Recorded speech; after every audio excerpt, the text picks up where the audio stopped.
ፖለቲካውን ይርሱ፣ መንግስታዊ ስርዓቱንም በጭራሽ እንዳያስታውሱ። ዛሬ የምንጨዋወተው ስለ ሰዎች ነው። ሀገር ማለት ሰው ነው ይባል የለ። ኢራን ገብተናል። ከጉዞ በፊት ግን ረጅም መንገድ ነውና የምንጓዘው እንዳይርበን ሬስቶራንት ገባን። እዚሁ ኢትዮጵያ ውስጥ ነው ታዲያ። ገና ከመቀመጣችን በግራም በቀኝም አንድ አይነት ግብዣ ቀረበልን። እንብላ መባባሉ ያደግንበት ባህላችን ቢሆንም ወንበር ስቦ መቀመጥን ግን አይጨምርም። ቢያንስ ሬስቶራንት ውስጥ በጨዋ ደንብ የተባረከ ይሁን የሚባለው። በባህላችን መግደርደር ግድ ነውና ስንግደረደር ውለን ወጣን። የሰው መመሳሰል ግን አይገርምም። ኢራን ስንደርስም የመግደርደር ባህላችንን ከነሙሉ ክብሩ ቀድሞን አገኘነው። ቁርጥ የራሳችንን። ኧረ ከኛም ይብሳል። እነሱ እንደውም ስም አውጥተውለታል። ታሮፍ ይሉታል። ቀጥተኛ ትርጉሙ ባይሆንም በለመድነው መግደርደር በሚል እንውሰደው። መንገድ ሲሻገሩም ምግብ ሲበሉም አንተ ቅደም አንተ፣ ሂሳብ ለመክፈል ደግሞ እኔ ነኝ እኔ ሲግደረደሩ መዋል ነው። ሱቅ ገብተው የፈለጉትን ዕቃ መርጠው ዋጋ ስንት ነው ሲሉ ኧረ ግድ የለውም በነፃ ውሰደው ሊባሉ ይችላሉ። እዚህ ላይ ወንድማዊ ምክሬን ልለግሶት፣ ውሰደው ስለተባሉ ሂሳብ ሳይከፍሉ ንቅንቅ እንዳይሉ። ይህ ማለት በእኛ ሬስቶራንት የማያውቁትን ሰው እንብላ ባሉት ፍጥነት እየጎረሰ ስታገኙት እንደማለት ነው። ምሳዎትን አስበልተው ብቻዎትን አውርተው ብቻ አያደርስ ነው። ኢራናዊው ጋባዦትም ብቻውን እንዲያወራ ካልፈለጉ እንብላ ሲባሉ ቢያንስ 3 ጊዜ ኧረ በፍጹም እያሉ ይግደርደሩ። በሄዱበት ሁሉ እንግዳ መሆኑን ካወቁ ኢራናውያን እቤቴ ካላደርክ እያሉ ሊያስቸግሩም ይችላሉ። ታሮፍ ያልናቸው ይህንን ነው። ግብዣው ታሮፍ ሳይሆን የምር መሆኑ የሚለየው ጋባዡ ከ3 ከ4 ጊዜ በላይ ደጋግሞ ከጠየቁት ነው። በነገራችን ላይ በኢራን ከሚገኙ በርካታ ዝርያዎች መካከል አፍሮ ኢራናውያን ወይም ጥቁሮች ይገኛሉ። መኖሪያቸውም በደቡባዊ ኢራን በሆርሙዝጋን ግዛት ነው። ከ4000 ዓመት ዓለም ጀምሮ ጥቁር ሙዚቀኞችና ወታደሮች በአሲሪያን መንግስት ውስጥ ታላቅ ተሳትፎ እንደነበራቸው በታሪክ ተመዝግቦ ይገኛል። እነዚህ ጥቁሮች ታዲያ መነሻቸው ከኢትዮጵያ እንደሆነ ይታመናል። በኋላም በ19ኛው ክፍለ ዘመን በባህር ንግድና በባርነት የሄዱ ጥቁሮች ተቀላቅለዋቸው በርከት ብለው በአንድ አካባቢ ይኖራሉ። ማን ያውቃል? መግደርደርን ወይም ታሮፍን እኛው አስተምረናቸው ይሆናል። በእርግጥ ኢራናውያን ታሮፍ ያልሆነ ግብዣም ያውቃሉ። ማንም ይሁን ማን ኢራን የተገኘ እንግዳ ሻይ ይጋበዛል። ይህ ሰው ሳይመርጡ በንጹህ ልባቸው የምራቸውን የሚያደርጉት ግብዣ ነው። በሀገራችን ለእንግዶች ክብር ቡና እንደሚፈላው ማለት ነው። እቸኩላለሁ፣ አሁን ጠጣሁ፣ ግድ የለም እመለሳለሁ ቢሉ ኢራናውያን መች ይሰማሉ? እየተግደረደሩ ስለሚመስላቸው ለረጅም ደቂቃዎች ሊያግባቦት ይሞክራሉ። ታዲያ እንዳይሰላችሁ ባህል ሆኖባቸው ነው። ሌላም የምር የሚያደርጉት ባህል አላቸው። እንግዳ አክባሪ ናቸው። ዩቲዩበር ከሆኑ የማይረሳ ትዝታ ይዘው ከሚመለሱባቸው አገራት ኢራን አንዷ ናት። ኢራናውያን በተለይም ወንዶቹ ካሜራ ይወዳሉ። እያስቆሙ ከየት እንደሆኑ ይጠይቃሉ። በፈቃደኝነት ካሜራ ውስጥ ይገባሉ። አብዛኞቹ እንግሊዘኛ ስለማይችሉ በቋንቋ መግባባቱ ቢያስቸግርም ለመተዋወቅ ግን አይከብዱም። በእርግጥ ሁሌም አልጋ ባልጋ አይሆንም። አንዳንዴ ባለማወቅ ችግር ውስጥ ሊወድቁ ይችላሉ። ኢራናውያን ካሜራ አይፈሩም ብለኖታል። ይህ ግን ወታደራዊ ተቋማትንና በሕግ ማስከበር ሥራ ላይ ያሉ ፖሊሶችን አይጨምርም። ሌላው በኢራን አልኮል መጠጣት በሕግ የተከለከለ ነው። ሆኖም በርከት ያሉ በሕገ ወጥ መንገድ አልኮል የሚሸጥባቸው ስፍራዎች ይገኛሉ። ወደ እነዚህ ስፍራዎች ሄደው አልኮል ሲጠጡ ቢገኙ ቅጣቱ የከፋ ስለሚሆን ግብዣ እንኳ ቢቀርብሎት ይቅርቦት። የመጨረሻው የባህል ልዩነት ነው። በሀገራችን አንድ ሰው ከተመቾት ይህንን ምልክት ማሳየት የተለመደ ነው። ተመችተኛል እንደማለት ነው። አደራ የምሎት ግን ኢራን መጥተው ምን ቢመቾት ምን ቢደላውት ይመች ለማለት ለማንም ሰው ይህንን ምልክት እንዳያሳዩ። ትርጉሙ ኢትዮጵያ መጥተው በጣም ለተንከባከበው ሰው የመሃል ጣቶን እንደማሳየት ነው የሚቆጠረው።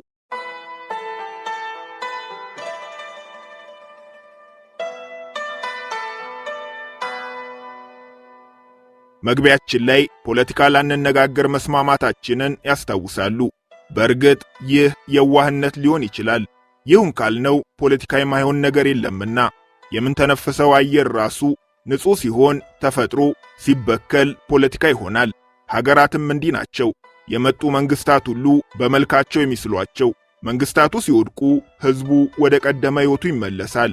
እዚህ ላይ የመንግስታት መቀያየር ምን ያህል የአገራቱን መልክ እንደሚቀይር በአንድ ምሳሌ እናሳያችሁ። ለማመን ቢከብድም ዛሬ ካልተጋደልን እያሉ ለያዥ ለገናዥ የሚያስቸግሩት ከራሳቸው አልፈው የዓለምን ሕዝብ በሃይማኖትና በፖለቲካ አቋም የከፋፈሉት ኢራንና እስራኤል ዓለም የሚቀናባቸው ወዳጆች ነበሩ። እስራኤል እንደ ሀገር ስትመሰረት ዕውቅና ለመስጠት የእስልምና እምነት ከሚከተሉ አገራት ከቱርክ ቀጥሎ ኢራንን የቀደማት አልነበረም። በወቅቱ የአካባቢው የአረብ አገራት ለእስራኤል ነዳጅ አንሸጥም ሲሉ ማዕቀብ ጣሉባት። እስራኤል ወዴት ሄደች ይመስላችኋል? ወደ ኢራን። ለሚቀጥሉት 20 ምናምን ዓመታት እስራኤል እስከ 90 ከመቶ ነዳጅ ታገኝ የነበረው ከኢራን ነበር። ይሄኛው ሊያስደንቆት ይችላል። እስራኤል ከወዳጁ አሜሪካ ተደብቃ ከኢራን ጋር ሚሳኤል ታመርት እንደነበር ያውቃሉ? ፕሮጀክት ፍላወር ይባላል። እስራኤል በእውቀት ኢራን በገንዘብ ተባብረው አሜሪካ ሰራሽ ሚሳኤሎችን የሚተኩ የራሳቸውን ሚሳኤሎች በራሳቸው አቅም ለማምረት በ1977 ያደረጉት ስምምነት ነው። ሲአይኤ ራሱ ሚስጥሩን የደረሰበት ከ9 ዓመታት በኋላ ነው። ኢራን አሜሪካ ሰራሽ ባህር ሰርጓጅ ጀልባዎችን፣ ሚሳኤሎችንና የአየር መቃወሚያ ራዳሮችን የምታገኘው ደግሞ ከእስራኤል ነበር። በምላሹ ለእስራኤል ነዳጅ ይቀዳላታል። ዛሬ የጦርነቱ ምክንያት ነው የሚባለውን ኒውክለር ራሱ ኢራን ማምረት የጀመረችው አሜሪካ ሰራሽ ሪያክተሮችን ከእስራኤል ተቀብላ ነበር። የእስራኤሉ የስለላ ድርጅት ሞሳድ የአረብ አገራትን የሚሰልልበት ከእስራኤል ውጭ የሚገኘው ትልቁ የስለላ ማዕከሉ የሚገኘው በኢራኗ ዋና ከተማ ቴህራን ውስጥ ነበር። የሕዝብ ለሕዝብ ግንኙነቱም ከፍ ያለ ሲሆን በወቅቱ ከእስራኤል ውጪ ብዙ አይሁዶች የሚኖሩባት የመካከለኛው ምስራቅ አገር ኢራን ነበረች። ዛሬም ድረስ ከ20 ሺህ በላይ የአይሁድ ዝርያዎች በኢራን እንደሚኖሩ ይገመታል። በአጭሩ እንደ አውሮፓውያን አቆጣጠር እስከ 1979 እስራኤል በመካከለኛው ምስራቅ ወዳጅ አለሽ ወይ ብትባል አንድ ብላ ኢራን ነበር የምትለው። በወቅቱ አሊያንስ ኦፍ ፔሪፌሪ የሚባል ዲፕሎማሲም ትከተል ነበር። ይህ ዶክትሪን 3 ወዳጅ አገራትን ማዕከል ያደረገ ነው። 3ቱ ወዳጅ አገራት ደግሞ ኢራን፣ ቱርክና የእኛዋ ኢትዮጵያ ነበሩ። ኢራንና እስራኤል ትናንት እንደሰማችሁት ወዳጆች፣ ዛሬ ደግሞ በነፍስ የሚፈላለጉ ጠላቶች ሆነዋል። ይህንን የምንለው መንግስታቱን እየተከተልን ነው። የኢራንና የእስራኤል ሕዝብ ግን የሚያዳርስም የሚያጋጭም ሚሳኤል የሚያታኩስም የጥቅም ግጭት የላቸውም። ሁለቱ ሕዝቦች ድንበር እንኳን አይጋሩም። ይህ ሁሉ ጠላትነት የተፈጠረው ከ1979 በኋላ ነው። ማን ያውቃል፣ ነገ ደግሞ ወደ ቀደመ ፍቅራቸው ይመለሱ ይሆናል። ለሁለቱም አገራት ሕዝቦች ሰላሙን እንዲያወርድላቸው እየተመኘን ጉብኝታችንን እንቀጥላለን።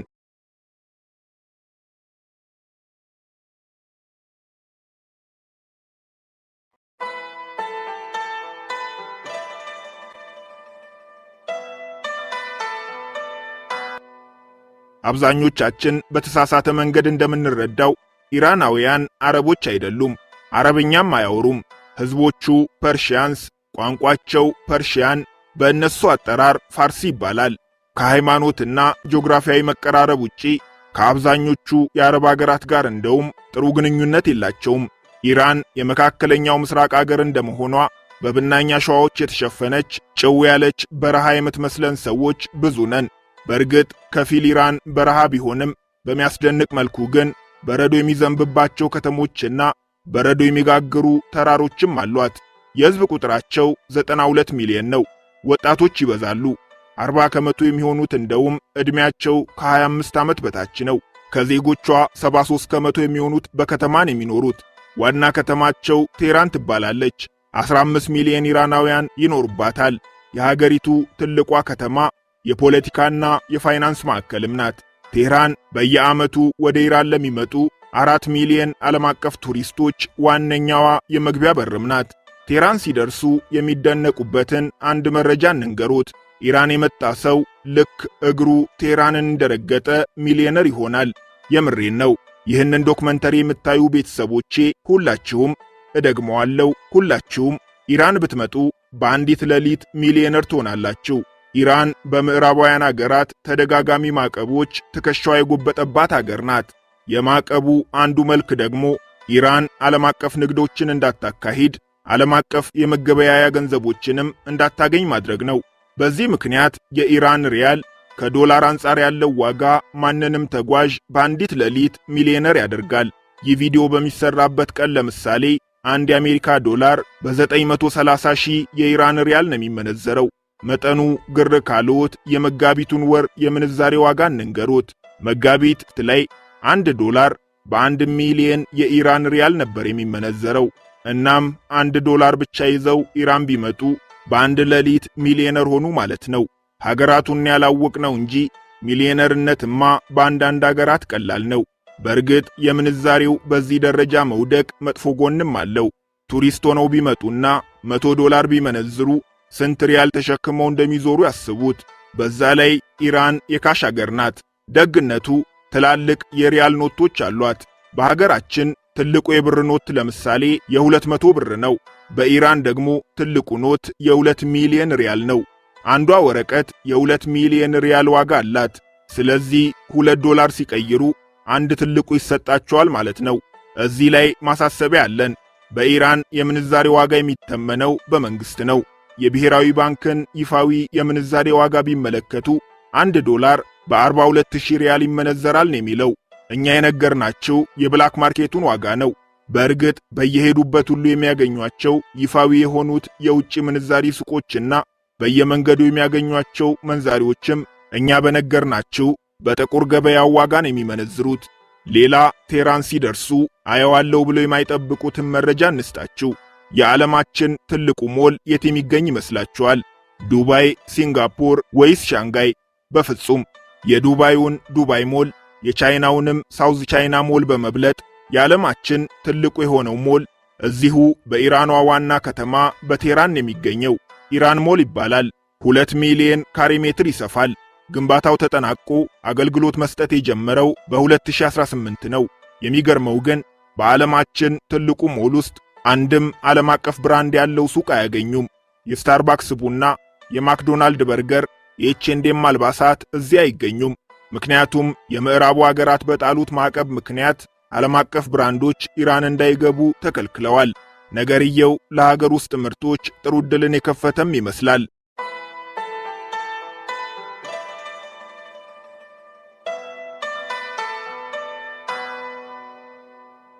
ቴህራን እንደደረሱ ከኤርፖርት ወደ መሃል ከተማ ሲገቡ በምዕራቡ የከተማዋ ክፍል ይህንን አደባባይ ያገኛሉ።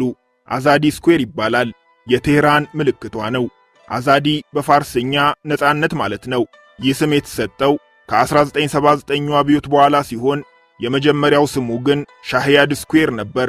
የፐርሺያን አስተዳደር 2500ኛ ዓመት ክብረ በዓል ለማክበር በ1979 የተገነባው በአደባባዩ መሃል የሚገኘውን የኢራንን ታሪክና ባህል አጣምሮ የያዘ ታላቅ ማማ ሁሴን አማናት የሚባል የ24 ዓመት የዩኒቨርሲቲ ተማሪ ነበር ዲዛይን ያደረገው። ማማው ብቻ የ50 ሺህ፣ አጠቃላይ አደባባዩ ደግሞ የ120 ሺህ ካሬ ስፋት አላቸው። ዞር ዞር እያሉ ቴህራንን ማየት ቢፈልጉ ከተማዋ በዓለም አቀፍ ደረጃ ተወዳዳሪ የሆነ የብዙሃን ትራንስፖርት መሠረተ ልማት አላት። የከተማዋ የሜትሮ አገልግሎት ለምሳሌ ይህንን ይመስላል። ከፍተኛ ጥራትና ንጽህና ያለው የምድር ውስጥ የባቡር አገልግሎት አላቸው። አጠቃላይ የሜትሮ ስርዓቱ 7 መስመርና 230 ኪሎ ሜትር ዝመት ሲኖረው በየቀኑ 5 ሚሊዮን ተሳፋሪዎችን ያመላልሳል። ሜትሮ ለመሳፈር ክፍያ የሚፈጸመው በስማርት ካርድ ሲሆን ካርዱ ከባንክ አካውንቶ ጋር የተገናኘ ነው። እንደየርዝመቱ ቢለያይም አብዛኞቹ መስመሮች ከ3000 እስከ 8000 ሪያል ያስከፍላሉ። ከ10 ብር እስከ 40 ብር እንደማለት ነው።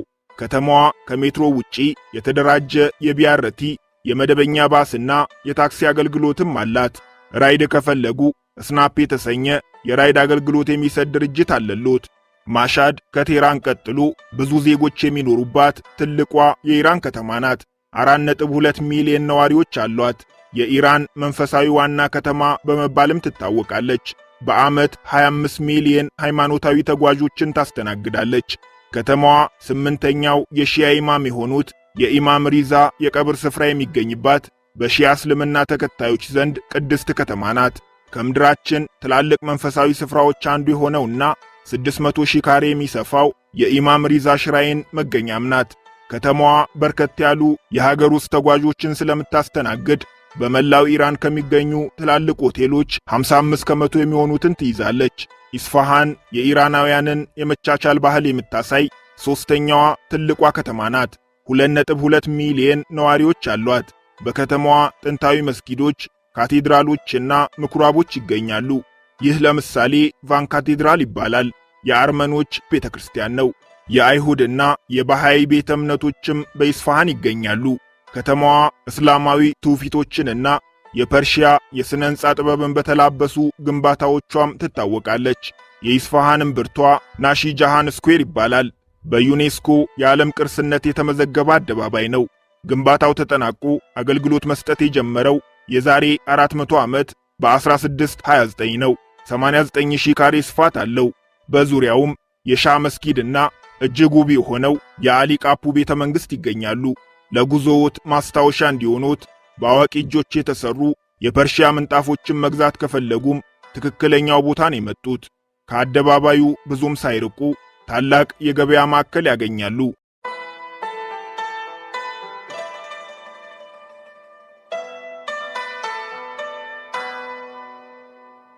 የሰው ልጅ ስልጣኔን አምጦ ሲወልድ የፐርሺያ ምንጣፍ ዘርግታ የተቀበለችው ኢራን ነበረች። በአርኪኦሎጂካል ግኝቶች እንደተረጋገጠው የኢራን ስልጣኔ የጀመረው ከዛሬ 12000 ዓመታት በፊት ነው። በሀገርነት ሺህ ዓመት የሚለውን ቁጥር የሚያውቁት የዓለማችን አገራት ጥቂት ሲበዛ ጥቂት ብቻ ናቸው። ሰው ለመጀመሪያ ጊዜ ከጫካ ወጥቶ ጎጆ መቀለስ ሰብሰብ ብሎ ከተማ መመስረት ከጀመረባቸው ቀዳሚ ቦታዎች አንዷ ኢራን እንደሆነች ይታመናል። ምስክራችን ሱሽ ወይም ሱዛ ከተማ ናት። ከዛሬ 6400 ዓመታት በፊት በ4395 ዓመት ዓለም ነው የተመሰረተችው። በምድራችን ለመጀመሪያ ጊዜ ከተመሰረቱ ጥቂት ከተሞች አንዷ የሆነችው ሱዛ ዛሬ ላይ ይህንን ትመስላለች። የሰው ልጅ በመንግስታዊ ሥርዓት መተዳደር፣ በመስኖ ማረስና ከቃል አልፎ በጽሑፍ መግባባት የጀመረውም በዚሁ አካባቢ እንደሆነ ይታመናል።